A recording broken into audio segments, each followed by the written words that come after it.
Call came on a Tuesday, which I know because I'd just gotten home from my shift at the hospital and my feet were killing me, and I remember thinking I'd finally get a quiet evening to myself. My husband had been gone for 11 days, a medical conference in Denver, or so he said. I'd stopped questioning his travel schedule about a year into our marriage, which I'm not proud of. You get comfortable, you get tired. You start telling yourself that trust is the foundation of a marriage and that asking too many questions means you don't have any. So I didn't ask questions. I made dinner for one, watched my shows, and sent him a text every few days that he'd reply to with something short. Fine. Good. Busy. You know how it is. That Tuesday, I picked up my phone to call him not because I missed him. I'm being honest here, but because a package had arrived addressed to him and I didn't know whether to sign for it or send it back. Something practical. Something small. That's the kind of marriage we become. It rang twice. A woman answered. Hello? Her voice was low and warm and completely unbothered, like she'd been answering that phone her whole life. I pulled the phone away from my ear and looked at the screen. His name. His number. I wasn't confused about that. I'm sorry, I said. I think I may have the wrong... Who is this? She asked. Not rude, just careful. The way you get careful when you already know the answer might be something you don't want to hear. I told her my name, my first name only. There was a pause. Then, how do you know my husband? I sat down on the kitchen floor. I don't know why the floor specifically. My legs just decided that's where we were going. I'm sorry, I said again, very slowly. What did you just say? I asked how you know my husband. This is his phone. We're in the middle of dinner. I heard something in the background then. A child. Young, maybe 4 or 5 years old, asking for something, ketchup, I think. Something mundane. Something so ordinary it made the whole thing surreal. I hung up. I sat on that kitchen floor for a long time. The refrigerator hummed. The package from FedEx was still on the counter. Outside, a car went by playing something loud. Life was just going on around me like nothing had happened. Let me back up, because you need to understand what kind of person my husband was, or what kind of person I believed him to be, before any of this makes sense. We met at a friend's birthday party in Chicago when I was 26. I was finishing my nursing certification. He was doing his residency at Northwestern. He was charming in the way that particular kind of man is charming. Attentive, good at listening, always asking the right follow-up questions. My mother liked him immediately. My sister said he was almost too polished, but I took that as jealousy. I was wrong about a lot of things then. We got married after 2 years of dating, a small ceremony in Michigan where his parents lived. His family was warm and welcoming. His mother hugged me at the rehearsal dinner and said I was exactly what she'd always hoped for him. I cried a little. I am not someone who cries easily. We moved into a condo in Lincoln Park. He made good money. I worked. We had a life that, from the outside, looked like something you'd be happy to have. I don't want to say the marriage was bad. It wasn't. But it also wasn't close. We were like 2 people who'd agreed to share a schedule. We ate together, slept in the same bed, went to his family's house for the holidays. But there were stretches where I felt completely invisible, and I told myself that was just what long-term relationships became. I told myself I was being dramatic. The travel started about 2 years in. At first it was occasional. A conference here, a training seminar there. Then it became regular. 10 days here, 2 weeks there. Always somewhere far enough that dropping by wasn't an option. Denver, Dallas, Atlanta. He was thorough about the logistics. Hotel receipts, itinerary emails, the name of the conference center. I never checked any of it. I know how that sounds. After I got off the floor, I didn't call him back. I want to be clear about that. I didn't panic text or leave 17 voicemails or drive to the airport. I sat with it. I made tea. I didn't drink, and I thought very carefully about what I already knew and what I still needed to find out. Because here's the thing. A strange woman answering your husband's phone and calling him her husband could mean a lot of things. A prank. A mistake. Something I didn't have the full picture of yet. I'd spent 3 years with this man. I was not going to blow up my entire life on one phone call without being sure. I called my best friend instead. She's practical in the way that people who've been through real things tend to be practical. She didn't gasp or tell me to calm down. She just said, "Okay, what do you need right now?" I said I needed to know if I was crazy. She said I wasn't. Then she said, What do you want to do? I slept on it. Which sounds impossible, I know, but exhaustion won. I lay in the dark on my side of the bed and stared at the ceiling, and somewhere around 2 in the morning, I made a decision. I was going to wait. I was going to let him come home. And I was going to watch his face when he walked through that door. Because I'd been a nurse long enough to know that the body doesn't lie the way the mouth does. He came home on a Friday afternoon. I'd taken the day off. I'd claimed the apartment not because I was nesting or performing domestic normalcy, but because I needed something to do with my hands. He came in with his rolling suitcase and his conference tote, and he was already loosening his tie when he walked through the door and he said, "God, it's good to be home," and kissed me on the cheek. "How was Denver?" I said. "Long," he said. "You would not believe the panel they made us sit through on Thursday." He started telling me about the panel. I watched his face while he talked. He moved to the kitchen, opened the fridge, grabbed a sparkling water. Normal, comfortable. Not the face of a man who was waiting for something to land, which meant she hadn't told him. The woman who answered his phone, his other wife, apparently, had not told him that I called. I let him talk for a few more minutes. Then I said, "I tried to call you while you were gone." He kept looking in the fridge. "Oh yeah? I must have missed it." Reception in the hotel was terrible. "It wasn't terrible," I said. Someone answered. He closed the fridge. He turned around slowly, and that's when I saw it. Just a flicker, just a half second of something moving across his face before he put the neutral expression back in place. He was good. I'll give him that. "What do you mean?" someone answered. "A woman," I said. "She told me she was your wife." He opened his mouth, then he closed it.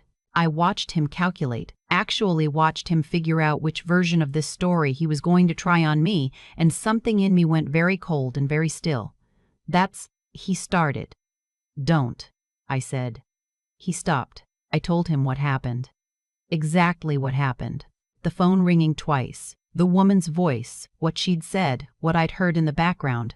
I said it all in the same tone you'd use to give a patient their discharge instructions. Calm, clear. No room for misunderstanding.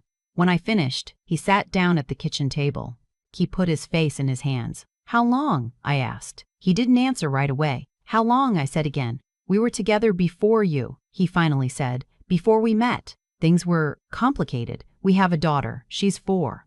I've been trying to figure out the right way to..." "Stop," I said. He stopped. "You have been married to another woman," I said. "The entire time you have been married to me." It wasn't supposed to be like, "Is she legally your wife?" He didn't answer, which was an answer. I had not cried yet. I want to note that. I had not cried at all. I felt like I was standing at the center of something very large and very broken, and I was the only steady thing in it. "Does your mother know?" I asked. The pause that followed was about 3 seconds too long. His mother who hugged me at the rehearsal dinner. His mother who called me every birthday and sent a card for our anniversary and told me at Christmas 2 years ago that she'd always wanted a daughter. "She didn't know everything," he said quietly, "but she knew something." He said nothing. I picked up my purse. I had not planned this part, but my body knew before my brain did that I was not spending another night under that roof. "Where are you going?" he asked. "I'm leaving," I said. "And you're going to sit here and think very carefully about what you're going to say to a lawyer, because that's your next conversation. Not with me." I stayed with my friend for 2 weeks. I'm not going to tell you those 2 weeks were fine, because they weren't. I cried then, when it was safe to cry, and the way you cry when something you thought was real turns out to have been a stage set. The grief isn't just for the marriage, it's for the version of yourself who believed in it. What I found out over the following weeks, from my attorney, from the record she pulled, from a conversation I had with a private investigator my friend recommended, is that my husband had married the other woman 6 years before we met. They had a daughter together. They had never legally divorced. Their marriage was still on record in the state of Ohio, which meant that when he married me in Michigan 3 years ago, he committed bigamy, which meant that my marriage, our ceremony, our certificate, the piece of paper his mother witnessed, was never legally valid. I don't know how to explain what it feels like to find out that your marriage doesn't legally exist. It's almost abstract at first, like finding a math error in something you built your life around. The structure doesn't fall all at once. It comes apart quietly, piece by piece, and then one day you realize you're standing in open air. I know what some of you are thinking. You're thinking, how did you not know? and I want to answer that honestly. I didn't know, because I didn't look, and I didn't look because I trusted, and trust is what we tell people to do in a marriage. You don't run a background check on the person you love. You don't hire someone to verify their legal status. You choose faith, and sometimes faith is the thing that gets used against you. My attorney said we had several options. Because the marriage was legally void, I wasn't technically a spouse in the eyes of the law, which created complications around shared property. But it also created certain protections because he had obtained that marriage under false pretenses. The fraud was documented. The bigamy was documented. I will not tell you the specifics of how it resolved, because that's still private, but I will tell you that I did not leave with nothing, and I will tell you that the other woman, once she understood the full scope of what he'd done to both of us, was not my enemy. She was the other person he'd lied to, for longer than he'd lied to me. We spoke once, briefly. She was not warm exactly, but she was honest. She said she hadn't known about me until I called. I believed her. His mother reached out 3 times. I did not respond. There's a version of this story where I feel sorry for him, where I think about the pressure he must have been under, keeping 2 lives from touching, and feel something like pity.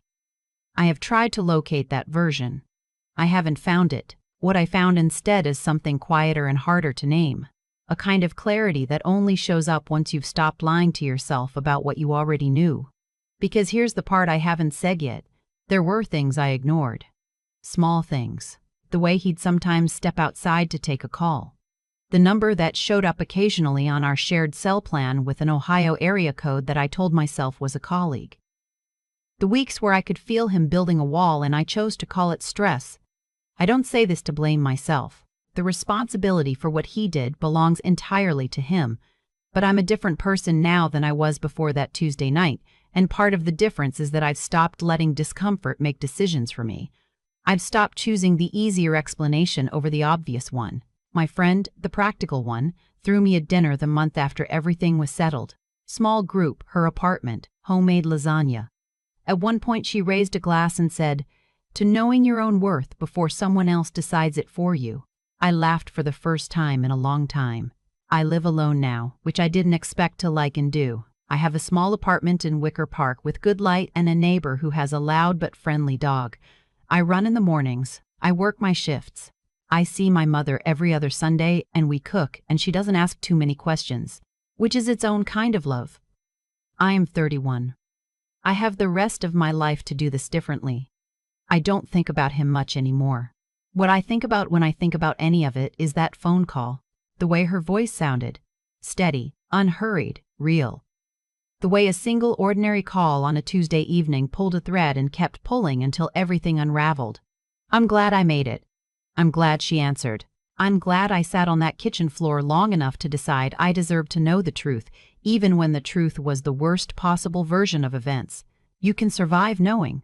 That's the thing no one tells you. You can survive finding out, even when what you find out changes everything. The knowing doesn't break you.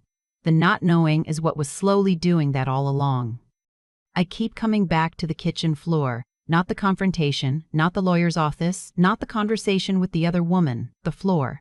That's where it started, really, not the lie. The moment I decided I wasn't going to let the lie keep living inside my house unopened, there's something I've learned about the way consequences work, and it has nothing to do with luck or timing. It has to do with choices that compound. My husband made one quiet choice to say nothing, and then another, until the silence had a shape and a name and a 4-year-old daughter who called him Dad. That's how it goes. The thing that destroys you is rarely one large decision. It's the accumulation of small ones you think no one's keeping track of. But life keeps track. It always does, even when you don't. And I made my own choices. I chose the easier explanation year after year. I looked at the Ohio area code and looked away. I felt the distance between us and told myself it was just what marriage became. That's not innocence. That's a kind of moral laziness I've had to sit with honestly. Not blame. I'm not responsible for what he did, but I am responsible for the habit I'd built of choosing comfort over clarity, and I've had to learn what it costs to live that way.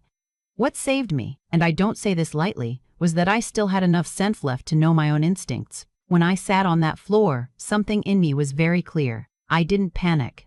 I didn't perform. I thought. That thinking, that stubborn refusal to react before I understood, was the most important thing I did in all of it. Not the confrontation, not the attorney, the pause, the decision to know before I acted. That's the thing nobody tells you about getting through something like this. It's not about being tough in the dramatic sense. It's about being honest with yourself. When honesty is the hardest thing available, it's asking the real question even when every part of you is hoping the answer is something you can live with. My husband spent years choosing the manageable lie over the uncomfortable truth, and it cost him everything: his marriage, his integrity, his claim to being someone I could have respected. I spent years choosing comfortable vagueness, and it cost me time I won't get back. But I'm 31, and I got out with my mind intact and my name clean and a small apartment with good light where I make my own decisions about what gets to stay and what goes. My best friend asked me once, near the end of all of it, whether I was angry. I thought about it for a long time. I said I was mostly grateful. Grateful that a stranger answered a phone on a Tuesday night. Grateful that I sat with it long enough to think instead of just react. Grateful that somewhere in 3 years of a marriage that wasn't real, I had kept just enough of myself to know what I deserved when the truth finally showed up. You survive this kind of thing by being willing to see it clearly. That's it. No secret, just the willingness to look.